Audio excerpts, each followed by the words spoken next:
நோவாவின் காலம். நோவாவின் காலத்தில் எப்படி நடந்ததோ அப்படியே மனுஷகுமாரன் வரும் காலத்திலும் நடக்கும். எப்படி எனில், ஜலப்பிரளயத்திற்கு முன்னான காலத்திலே நோவா பேழைக்குள் பிரவேசிக்கும் நாள் வரைக்கும் ஜனங்கள் புசித்தும் குடித்தும் பெண் கண்டும் பெண் கொடுத்தும் ஜலப்பிரளயம் வந்து அனைவரையும் வாரிக்கொண்டு போக மட்டும் உணராதிருந்தார்கள். அப்படியே மனுஷகுமாரன் வரும் காலத்திலும் நடக்கும். கர்த்தருடைய நாளின் போது நடக்கும் என்று முன்னறிவிக்கப்பட்ட சம்பவங்களை நாம் எதிர்பார்க்க வேண்டும். அவற்றை சந்திப்பதற்கு நம்மை ஆயத்தப்படுத்திக் கொள்ள வேண்டும். நியாய தீர்ப்பு நாள் எப்படி இருக்கும் என்பதை இயேசு கிறிஸ்து இந்த வசனத்தின் மூலமாக விவரிக்கிறார். இந்த நாள் நமக்கு ஆச்சரியமான நாளாகவும் வேறு பிரிக்கப்படும் நாளாகவும் இருக்கும். இயேசு கிறிஸ்து தமது முதலாவது வருகையின் போது மனுஷரை ரட்சிப்பதற்காக வந்தார். இது தவிர அவர் நியாய தீர்ப்புக்காகவும் வந்திருக்கிறார். காணாதவர்கள் காணும்படியாகவும் காண்கிறவர்கள் குருடாகும்படியாகவும் நியாய தீர்ப்புக்கு இயேசு கிறிஸ்து இந்த உலகத்தில் வந்திருக்கிறார். மனுஷகுமாரனுடைய நியாய தீர்ப்பு தற்காலிகமானதாகவும் நித்தியமானதாகவும் இருக்கும். யூத ஜனத்தார் மீதும் அவர்களுடைய தேசத்தின் மீதும் விரைவில் நியாய தீர்ப்பு வரப்போகிறது. இது அந்த காலத்திற்குரிய தற்காலிக நியாய தீர்ப்பு. அவர்களுக்கு பாவத்தை குறித்து போதுமான அளவு எச்சரிப்பு கொடுக்கப்பட்டிருக்கிறது. ஆனால் அவர்களோ கிறிஸ்து இல்லாமலேயே தங்களுக்கு பாதுகாப்பு இருப்பதாக நினைத்துக் கொள்கிறார்கள். தங்களுக்கு பாதுகாப்பும் சமாதானமும் உண்டு என்று தங்கள் சுய முயற்சியை நம்புகிறார்கள். கர்த்தருடைய நியாய தீர்ப்பு நித்திய நியாய தீர்ப்பாகவும் இருக்கும். மகா நாளின் போது இந்த நித்திய நியாய தீர்ப்பு உண்டாகும்.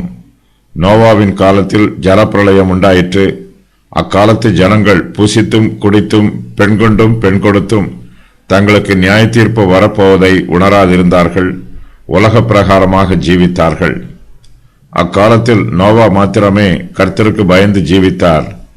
தேவனுடைய எச்சரிப்பின் வார்த்தைகளுக்கு ஜனங்கள் செவி கொடுக்காமல் புறக்கணித்து விட்டார்கள். ஜலப்பிரளயம் வந்து அனைவரையும் வாரிக்கொண்டு போயிற்று. எச்சரிப்பின் சத்தத்தை கேட்டும் மனம் திரும்பவில்லை என்றால் இப்படித்தான் பேரழிவு உண்டாகும். புசிப்பதும் குடிப்பதும் மனுஷருடைய ஜீவியத்தில் நடைபெறும் சாதாரண சம்பவம்.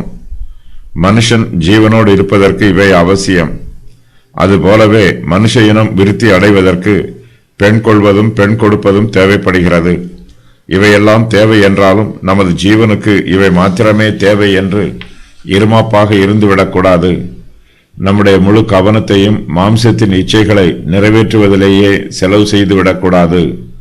நோவாவின் காலத்தில் இருந்த ஜனங்கள் மனம் திரும்பி ஜெபிப்பதற்கு பதிலாக புசித்தும் குடித்தும் தங்கள் நேரத்தை வீணாக்கி விட்டார்கள்.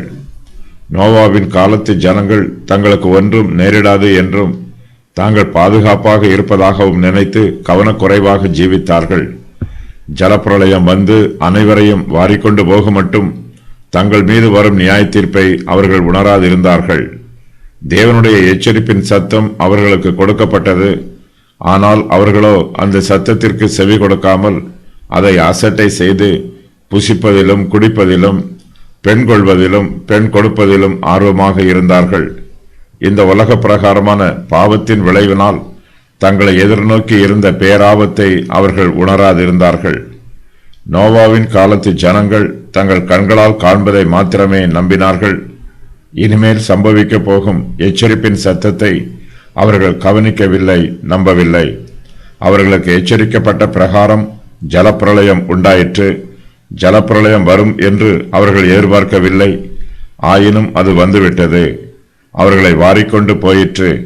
தாங்கள் அழிந்து போகும்போதுதான் தங்களுக்கு அறிவிக்கப்பட்ட எச்சரிப்பின் வார்த்தைகள் மெய்யானவை என்பதை அவர்கள் புரிந்து கொண்டார்கள். நியாய தீர்ப்பு நாளும் ஜலப்பிரளயம் போலவே எதிர்பாராத சமயத்தில் வரும். நமது சொந்த முயற்சியினால் இந்த நாளை தள்ளி போட முடியாது. தங்களுக்கு நியாய தீர்ப்பு வரும்போதுதான் நியாய தீர்ப்பு நாளை பற்றி இவர்கள் உணருவார்கள். அது வரையிலும் அந்த நாளை உணராதிருப்பார்கள். நியாய தீர்ப்பு மிகவும் பயங்கரமாக இருக்கும். தாங்கள் மிகவும் பாதுகாப்பாக இருக்கிறோம் என்று நினைக்கிறவர்களுக்கும் அழிவு வரும்.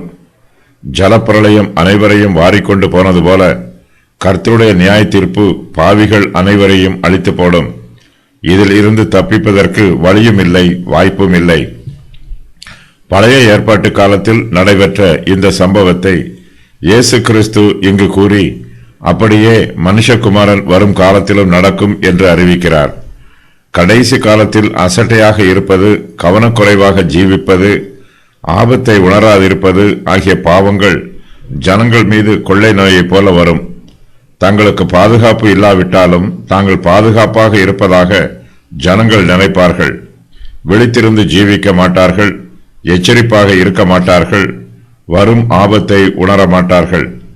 பழைய ஏற்பாட்டு காலத்தில் ஜலப்பிரளயம் வந்து அனைவரையும் வாரிக்கொண்டு போயிற்று. அவர்களால் அந்த ஜலப்பிரளயத்திற்கு எதிர்த்து நிற்க முடியவில்லை, அதில் இருந்து தப்பிக்க முடியவில்லை. ஜலப்பிரளயம் வரும் முன்பாக அவர்கள் நோவாவையும் ஜலப்பிரளயத்தையும் அசட்டை பண்ணினார்கள்.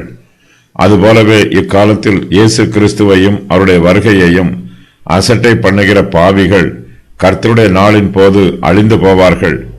பரியாசம் பண்ணுகிறவர்கள் எல்லாம் பரிதாபமான முடிவை சந்திப்பார்கள். நோவாவின் காலத்தில் எப்படி நடந்ததோ அப்படியே மனுஷகுமாரன் வரும் காலத்திலும் நடக்கும். நோவா பேழைக்குள் பிரவேசிக்கும் நாள் வரையிலும் ஜனங்கள் பாவம் செய்து கொண்டிருந்தார்கள். அப்படியே இயேசு கிறிஸ்துவின் இரண்டாம் வருகையின் போதும் இருக்கும். 1000 வருஷ அரசாட்சிக்கு முன்பாகவே இயேசு கிறிஸ்துவின் இரண்டாம் வருகை இருக்கும். 1000 வருஷ அரசாட்சியிலும் பாவம் தொடரும். எல்லா பாவங்களையும் அழிப்பதும் கலகத்தை அடக்குவதுமே 1000 வருஷ அரசாட்சியின் நோக்கம். அனைவரையும் ஜலப்பிரளயம் வாரிக்கொண்டது. அதாவது அழிக்கப்பட வேண்டியவர்கள் அழிந்து போனார்கள். நோவாவும் அவருடைய குடும்பத்தாரும் பாதுகாக்கப்பட்டார்கள். அதுபோலவே இயேசு கிறிஸ்துவின் வருகையின் போது அவர் சிலரை அழித்து போடுவார், வேறு சிலரை 1000 வருஷ அரசாட்சியில் பலுகி பெருகுமாறு பூமியில் விட்டுவிடுவார்.